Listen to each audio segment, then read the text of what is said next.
What's up, my dudes and dudettes? We got about a half hour before Super Bowl kicks off, if they're actually on time. Which, let's be honest, they're usually not. So, if you saw last week's vlog was definitely not the norm because we went to the Royal Rumble last week, so I had a bunch of photos and stuff like that. So I actually had to do some editing. So this will probably be more kind of back to basics, just long video that I'm not going to edit because this is a vlog. And I feel like I'm repeating this kind of becoming the catchphrase of just this is just raw, unedited, just thoughts unfiltered kind of thing. So the story that well, first off, I'll say that the last week's or whatever I said I had more stories to tell, but they were not something I want to put on YouTube. My stream on Wednesday actually went really well. I feel like I had more than my normal people there, and I thought I was like, I'll be on for an hour. Everyone was kind of like humor me or whatever. But then I like stopped in the middle of the story and was like saying something else or the answering chat, and they're like, "No, get back to your story. Tell me what's happening." So I was like, "Oh, okay. So you guys actually are enjoying some of my stories and stuff like that." So one of the things that had popped up in that had happened this week was early in the week I was at the dog park, and I have a couple different like dog park friends, and we were talking about driving, and because I had the long drive and everything like that, and she had asked if I'd ever gotten like a car accident, and I said, of course, knock on wood. I said no, I haven't. Like it's like really the only like accidents, quote unquote accident I ever had was I was sitting in my car when I was in high school, and somebody was pulling out of a driveway and backed into me, and it like dented part of the body of the car. And I was like, and I was telling like I can never tell a short story. It seems it's just I'm sucker for details and storytelling. So I'm like, yeah, but I think that was because like we both had to like get home. We were tired, and we kind of had like all the boys were sleeping over at a friend's house because it was homecoming week, and we were out tagging cars and stuff like that. And she was just like, "I'm sorry, what were you doing?" And I was like, "Oh yeah, that's right." I was like, so for homecoming, like when you're in high school, I was like, "Do you have like class wars?" And she was like, "I don't think so. What do you mean?" And I was like, "Well, in my day, and when you were in high school, you had during homecoming week, you had these like class wars. So what I mean by that was like throughout the week they had different activities and stuff that went on, but each night, each class would go out in their groups and their cars or whatever, and it kind of was just like a sophomore, junior, senior thing because like freshmen couldn't drive, so they might try to be ballsy in one little group, try to get one house or whatever. But like the gist of it was each night you would go out with like your group of friends, and somebody would have saran wrap, somebody would have toilet paper. You get those little like markers or whatever that you put on windows, and you'd put on there like like I graduated in '07, so I'd write '07 on their windows, and like maybe you had a catchphrase or something that you put on there, but you would write in color all over their car with these little markers, or you'd saran wrap their car so they like couldn't get in without a knife or a key or something to cut it, or like a couple of times, and this wasn't even like a class wars thing, but like you get a little like sticky solution or something, and you rub it underneath their door handle, so then when they come out to open their door, their hands would get all gunky and sticky or whatever. It's just like kind of silly juvenile fun, but like the gist of it was like you would try to get all the houses of the other classmen. So like if you're a junior and you knew somebody that had a senior and a sophomore, that was like a double win. So it was like, all right, try to TP their house and get their cars. Like you wouldn't necessarily like get their parents' cars. Like you kind of knew like, oh, that's so and so's car because it's small town. You kind of know one another well enough. So and then of course shenanigans would happen because as you're out and about trying to like hit certain people's houses, whether you knew them or like hey, that's the star of the soccer team, or hey, it's the football game's Friday, so obviously all the football players are at the field. Like, all right, let's go get so and so's field or so and so's house while they're at the game.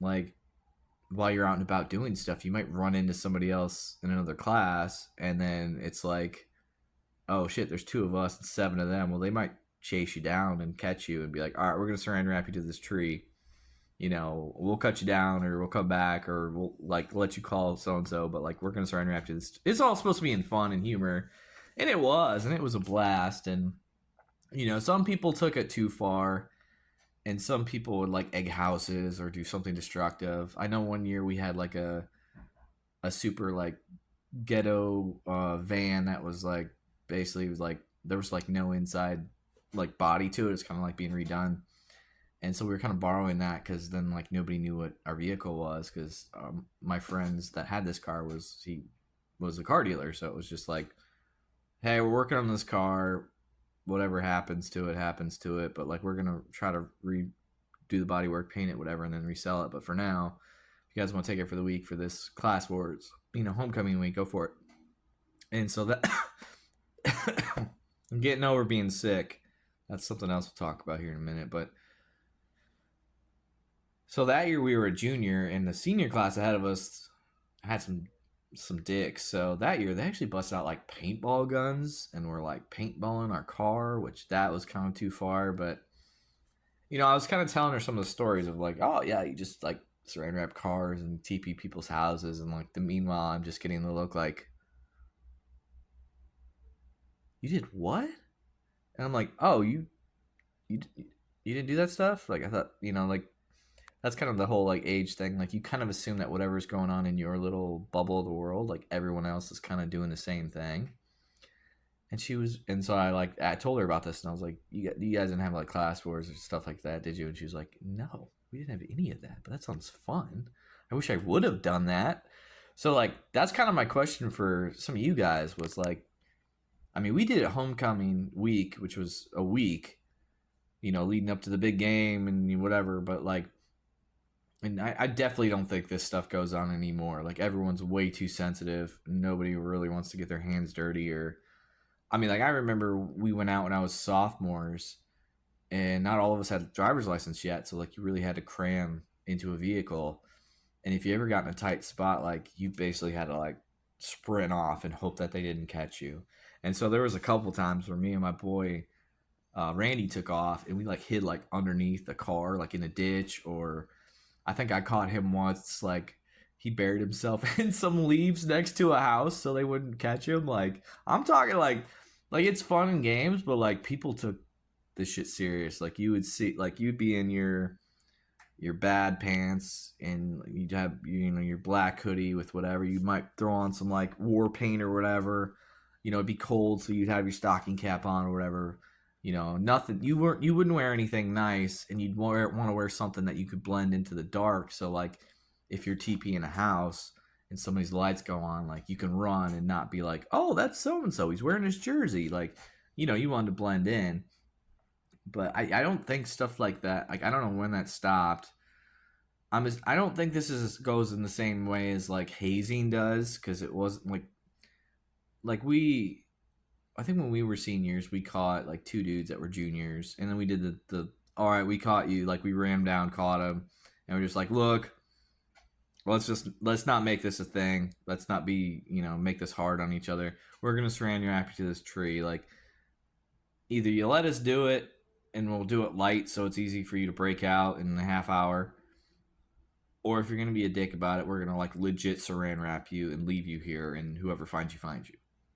And so he was like, all right, whatever, like go ahead and saran wrap me. And it was like, all right. So we did that, took a photo, and then we're like, all right, here it's half cut, like get yourself out. We'll be gone in 20 minutes. We won't come back and saran wrap you again. Like it's supposed to be a fun thing. It's supposed to be like a kind of like a bonding thing between you and your classmates. Like it's supposed to, make you feel more pride towards your class and that sort of thing. And every day the next day after there was always stories about like, oh, I heard so and so got saran wrapped, or I heard so and so's house really got hit bad, like, and then like sometimes you could kind of like smirk and be like, yeah, that was me, yeah, it was me, or you could be like, oh shit, I didn't even know that was like somebody was going after that. Like I thought I would have heard, through the rumor mill, or somebody would have texted me, but I don't think stuff like that happens anymore.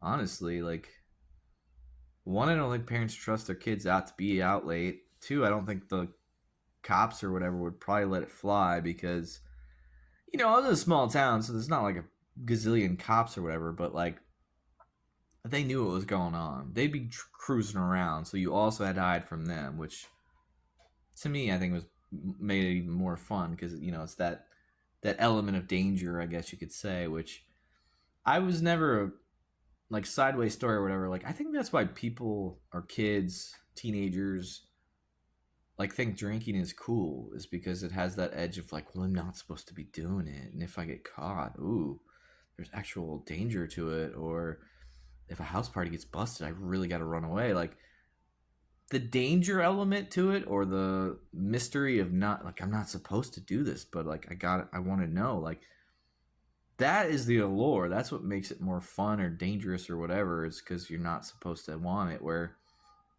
I'm not a parent. I'm not saying to do this or whatever, but I do know some parents that were like, "You curious about drinking a beer? Crack open a beer. Here, try it. You like it? Yeah, it's not good. Oh, you want to try mom's whiskey? All right, here's a little bit. Here, mix it with that. This is what it is. Like you take away the suspense, the build towards the danger or whatever. If you kind of introduce it to them in like a controlled setting, like again, I'm not saying that you should do it, but I'm also not saying that it's like at least you're in a safe space to experiment. It's kind of like the same thing with like again, I'm not a drug user or anything like that, but like I'm also not like super against like people trying stuff. So like if you wanted to try I don't know mushrooms or something like that or some hallucinogen, all right, we'll do it in somebody's house in a safe environment when one person's sober or one person that knows what the hell they're doing. So like you kind of have a control group, so if something does go wrong or somebody freaks out, you know how to handle it instead of some random person you don't know anybody about that don't really have your back, that don't really care about you. Like do that. But um, I guess the other thing I was gonna say was like how I was coughing. I think like so the Rumble weekend was a lot of fun, and like you got to do stuff like that, like adventures or whatever, to like kind of. I think I said like the word was like refill your soul, like refill your energy towards living and stuff like that. And then I know in the first little vlog thing that I posted was like like make sure you come home and make sure your place is clean and everything like that because there is traveler's fatigue. I definitely got the fatigue, like the traveler's fatigue hit me because like came home Sunday and like had to drive like 6.5 hours on 4 hours of sleep when I only had like a 5 or 6 hours of sleep of the night before. And then I had to go to work, so it wasn't it was like all right, I think I got my 8 hours or whatever that I try to get every day because to me sleep is a high priority. Just like when I'm traveling, it's kind of like there's so much other stuff to do I don't want to miss, so I just keep going. But then like the whole week after that was just like crash. It's like I'm behind on my sleep, I'm tired, I'm going, I'm around sick people. I think because I am tired, my immune system levels are lower, so then I got sick. So like I've been battling like I got a fever Tuesday, so but I've been battling like sore throat. I feel like I'm kind of getting over it now. But there was a few days at work where I was like, I'm like a 2 out of 10 right now on the like strength level, and I'm having to rely on like Dayquil to get through my day. And like I told my friend, like today's Super Bowl day. I told my friend I was like, dude, I had a fever Tuesday and Wednesday. Like you got a new kid, I don't want to be around you. And he invited me to a friend's Super Bowl party. And I was just like, no, I'm not doing it. I need to recover. I've been sick. I need to get past this. And again, being older or whatever, it's like I cleaned my apartment. All my laundry's done. I just finished editing the BA's baseball recap, which I'm posting at the absolute worst possible time during the Super Bowl, but it's done. We're kind of back to the formula on this, just raw stuff, no edit. So this should be a really quick edit. Should have this posted, within a half hour to an hour after I get it uploaded onto my computer. So that'll be done. For me, the next thing really is just like I'm a person that like I can get through the grind of life or whatever karma, the universe, whatever you want to say, that like throws at you that you're like, oh, this sucks. Like I can tend to get through that stuff and this is something that I highly suggest, I can get through the bad stuff if I have something to look forward to. So for me, I gotta like update my calendar to be like, what's the next big thing to look forward to? Because as of right now, it's like for me, just doing the baseball stuff, like this coming Friday is like opening night for college baseball. And in the past, it's been really, really hard to find games, but I think Bischoff found me something that, and it's not legal or anything like that, but he found me a site that I actually can watch like the SEC network, ACC network, ESPN networks. Like, I think we actually can watch the games this year. And if that's true, oh my God, I'm going to try to watch so many baseball games because most of them are like Friday, Saturday, Sunday, or Thursday, Friday, Saturday. And that works out perfectly for me on my schedule. So, got that coming out. Sadly, we got inventory coming, so I'm probably going to not going to be able to watch Elimination Chamber. Or at least I won't be able to watch it live. But Elimination Chamber's coming up. That should be a lot of fun. And then before I know it, spring training will be going on. Then will be baseball opening day. So I know I've talked about this with a lot of my other friends where I'm like, dude, March is like the jump on month of like, if you're a sports and wrestling or entertainment fan, like if college baseball is going on, MLB baseball is about to start. Oh my God, you got March Madness and college foot or ugh, college basketball is going on, so you got that too. And then usually we've kind of pushed it back now, but usually the end of March into April is like when WrestleMania is going on. So it's like every week leading up to WrestleMania is a good show. So it's just like, if you need something to look excited for, get excited for. Hopefully, hop on the sports bandwagon right now, or hop on college baseball bandwagon right now, because with NIL stuff shaking stuff up, man, it's gonna be next couple of years. A lot's gonna change, and I think it's gonna be for the better. At least when it comes to college baseball. Other sports, I don't think as much, but college baseball, it's gonna reflect the draft, the development. I think there's gonna be a lot more talent in the game in college level. So something to look forward to. Find it, and it'll keep you going, man. Trust me. Oh, also, side note, if anyone knows any information on how to build like a D&D game, but off of the Red Rising universe, send me the details because I've never been a dungeon master. I'm still a noob in terms of a player, but I've always been able to write stories. So I'm kind of looking into it, but I'm also not making any promises. But I think that'd be a really, really fun like hobby thing to do because we play our game once a week on the weekends right now for a few hours, and I'm just like, I'm itching for more. I'm itching for more. So there's another little hobby thing that I'm gonna try and get into more is some Dungeons and Dragons storytelling, art, role playing games, stuff like that. I know I just bought like 2 extra games on the PlayStation Network, so we got plenty of fun stuff coming. So hopefully you got something that you're excited about. If not, hit me up and I'll find something for you. So take care.